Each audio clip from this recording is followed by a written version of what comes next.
तो आप सभी इस बात को अच्छी तरह से जानते हैं कि कोरोना संक्रमण दुनिया के लिए मानव इतिहास की सबसे बड़ी महामारी बन चुका है और यह महामारी सबसे ज्यादा महानगरों पर भारी पड़ रही है। आपको यह जानकर हैरानी होगी कि भारत में दिल्ली और मुंबई जैसे महानगर कोरोना संक्रमण से सबसे ज्यादा प्रभावित हैं। कोरोना संक्रमण के मामले में मुंबई चीन के वुहान से भी आगे निकल चुका है और दिल्ली में भी 31,000 से ज्यादा लोग अब तक कोरोना वायरस से संक्रमित हैं। आपके लिए ध्यान देने वाली बात यह है कि पिछले 10 दिन में दिल्ली में 10,000 से ज्यादा मामले सामने आए और अगर हालात ऐसे ही बने रहे तो दिल्ली में अमेरिका के न्यूयॉर्क से भी गंभीर स्थिति बन सकती है। कल दिल्ली के उप मुख्यमंत्री मनीष सिसोदिया ने दावा किया था कि जुलाई महीने तक दिल्ली में 5.5 लाख लोग कोरोना से संक्रमित हो सकते हैं और आज दिल्ली के मुख्यमंत्री अरविंद केजरीवाल ने भी एक प्रेस कॉन्फ्रेंस की। तो कोरोना को लेकर दिल्ली के मुख्यमंत्री अरविंद केजरीवाल ने कहा कि 31 जुलाई तक 5,32,000 मामले कोरोना संक्रमण के हो जाएंगे और हमें 80,000 बेड्स की जरूरत पड़ेगी। केजरीवाल ने कहा कि कोरोना से बचना है तो इसे जन आंदोलन बनाना जरूरी है और इस कोरोना मामले को अब सबको मिलकर इसका सामना करना है और जरूरत है कि इस वक्त पार्टी लाइन से ऊपर उठकर कोरोना आंदोलन में शामिल हुआ जाए। 31,000 टोटल केस हो चुके हैं। इसमें से लगभग 12,000 लोग ठीक होकर घर जा चुके हैं। 18,000 लोग अभी एक्टिव केस हैं जिनको अभी भी बीमारी है। 900 के करीब लोगों की डेथ हो चुकी है। जो 18,000 लोग एक्टिव केसेस हैं, इनमें 15,000 होम आइसोलेशन में अपना इलाज करा रहे हैं। मेरा अब ये कहना है, केंद्र सरकार ने निर्णय ले लिया, एलजी साहब ने आदेश पारित कर दिया। ये समय असहमतियों का समय नहीं है, ये समय एक दूसरे से डिफर करने का समय नहीं है। अब जो निर्णय हो गया केंद्र सरकार का, एलजी साहब ने जो आदेश दे दिया उसको लागू किया जाएगा। एलजी साहब के आदेश को अक्षरशः लागू किया जाएगा, केंद्र सरकार के निर्णय को लागू किया जाएगा। अब इस पे कोई असहमति नहीं करनी, अब इस पे कोई वाद विवाद नहीं करना, अब इस पे कोई लड़ाई झगड़ा नहीं करना। ये सब लोग, मैं जितने सरकार के अंदर भी हैं, जितने पार्टी के लोग हैं, मैं सबको मैं सबको मैसेज देना चाहता हूं कि एलजी साहब के आदेश को लागू किया जाएगा, केंद्र सरकार के निर्णय को लागू किया जाएगा। मैं पड़ोसी राज्यों से भी, वहां की सरकारों से भी निवेदन करता हूं, अपील करता हूं कि वहां समुचित व्यवस्था करें अपने अपने बेड्स के लिए और मरीजों के लिए। कर भी रहे होंगे, मैं किसी को दोष नहीं निकालना चाहता, कर भी रहे होंगे ताकि कम से कम लोगों को दिल्ली आने की जरूरत पड़े। अभी भी बहुत सारी चीजें ठीक करनी है। मेरी मीडिया के साथियों से निवेदन है कि इसी तरह से आप हमें अपने चैनल पे तो दिखाते ही हैं, लेकिन अगर चैनल के अलावा भी कहीं कोई आप कोई स्टोरी ना दिखा पाए, कहीं कोई कमी नजर आए तो फोन कर देना, उसको हम ठीक कराने की कोशिश करेंगे।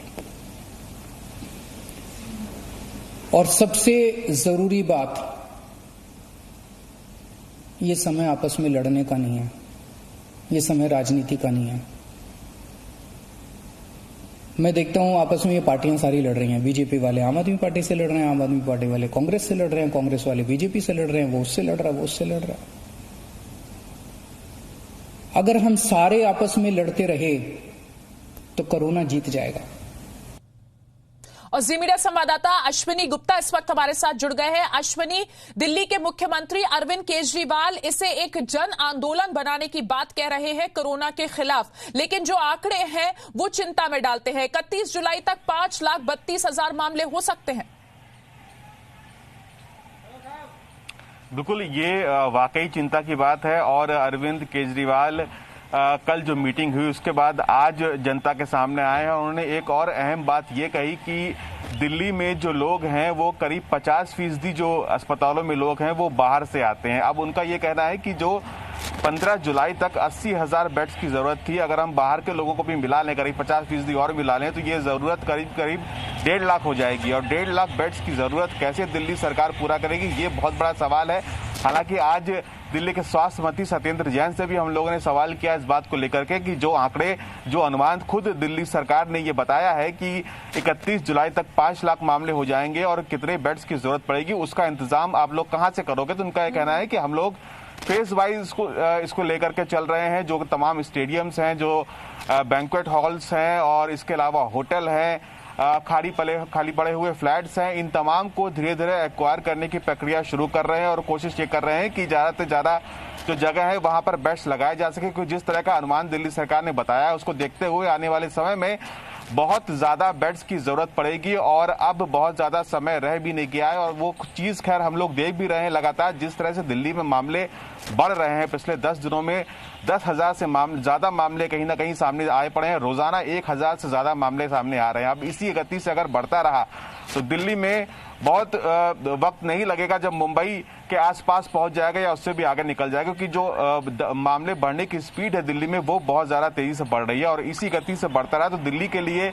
और दिल्ली के लोगों के लिए ये स्थिति बहुत ज्यादा खतरनाक हो सकती है। हालांकि दिल्ली के मुख्यमंत्री और दिल्ली सरकार लगातार ये कह रही है कि जो बाहर से पेशेंट्स जो आ रहे हैं, उनका जो दबाव पड़ा है वो उनके लिए मुश्किल है। बार बार ये कहने की कोशिश उनकी पार्टी के लोग भी कर रहे हैं। कल भी जो मीटिंग हुई, यही बात उन्होंने अपनी तरफ से दोहराई। लेकिन ये भी समझना होगा कि दिल्ली जो है सिर्फ दिल्ली के लोगों की नहीं है, बल्कि देश भर की राजधानी है और देश भर से लोग हमेशा से यहाँ पर आते रहे हैं, इलाज कराते रहे हैं। तो इस तरह का कोई तर्क दे पाना जो है वो कहीं ना कहीं सही नहीं है। और इसी वजह से दिल्ली सरकार के इस फैसले को उपराज्यपाल ने खारिज किया। अब देखना यह है कि ये जो बड़ा चुनौती है, बड़ा चैलेंज है, उसको दिल्ली सरकार कैसे निपटती है। क्योंकि आपको याद होगा इसके पहले दिल्ली सरकार हमेशा यही कहती रही है कि वो हमेशा तैयार है दिल्ली लोगों के लिए। बेड्स भी उनके पास पर्याप्त हैं, वेंटिलेटर्स भी पर्याप्त हैं। जी बिल्कुल अश्विनी, मैं उसी सवाल पर आ रही थी कि इतने लंबे वक्त का लॉकडाउन रहा, वो लॉकडाउन जिस दौरान दिल्ली के तमाम अस्पतालों को तैयार करने की बात कही जा रही थी, पीपीई किट्स हो, वेंटिलेटर्स हो, सबको लेकर तैयारी मुस्तैदी से करने की बात कही जा रही थी। लेकिन आज जब दिल्ली के सीएम केजरीवाल ने प्रेस कॉन्फ्रेंस की तो वो कॉन्फिडेंस कहीं नजर नहीं आया। बिल्कुल, देखिए इसके पहले भी जब दिल्ली में तमाम जो बाजार हैं या मॉल्स उनको खोलने की बात हुई थी, तब दिल्ली के मुख्यमंत्री अरविंद केजरीवाल ने एक चिट्ठी जरूर लिखी थी देश के प्रधानमंत्री को। और उसमें यह कहा गया था कि जो तमाम दुकानें हैं और जो मॉल्स उनको खोलने की इजाजत दी जाए। इससे मामले बढ़ेंगे जरूर, लेकिन हम उससे निपटने के लिए तैयार हैं। अब अगर उस वक्त दिल्ली की सरकार, दिल्ली के मुख्यमंत्री ये कहते हैं कि वो तैयार हैं, तो अब इतने दिनों में ये तैयारी कहाँ चली गई और दिल्ली सरकार क्यों ऐसा चाहती है कि दिल्ली के अस्पताल दिल्ली के लोगों के लिए ही रिजर्व हो? क्या वो तैयारी कहीं ना कहीं कम दिखाई पड़ी है जिस तरह की तैयारी की थी? और दिल्ली में आने वाले समय में हालत किस तरह से खराब हो सकती है, क्या हो सकता है, ये भी अब बड़ा सवाल है। जी बहुत बहुत शुक्रिया अश्विनी आपका इस पूरी जानकारी के लिए। और कोरोना के मामलों में देश की आर्थिक राजधानी मुंबई ने चीन के वुहान शहर को भी पीछे छोड़ दिया है। इस वक्त की अहम खबर, वुहान शहर में कोरोना संक्रमितों का आंकड़ा 50,340 था, जबकि मुंबई में कोरोना संक्रमितों का आंकड़ा 51,100 पहुंच चुका है। पिछले 24 घंटे के दौरान 58 मौतों के साथ मुंबई में कोरोना से 1,760 लोगों की मौत हो चुकी है। इस वक्त की सबसे अहम खबर मुंबई से आ रही है। देश की आर्थिक राजधानी मुंबई, जिसमें कोरोना के मामले अब चीन के वुहान शहर को भी पीछे छोड़ चुके हैं। वुहान शहर में कोरोना संक्रमितों का आंकड़ा 50,340 था, जबकि मुंबई में कोरोना संक्रमितों का आंकड़ा 51,100 पहुंच चुका है। पिछले 24 घंटे के दौरान 58 लोगों की कोरोना से मौत हुई है और कुल मौतें अब तक मुंबई में हो चुकी हैं 1,760।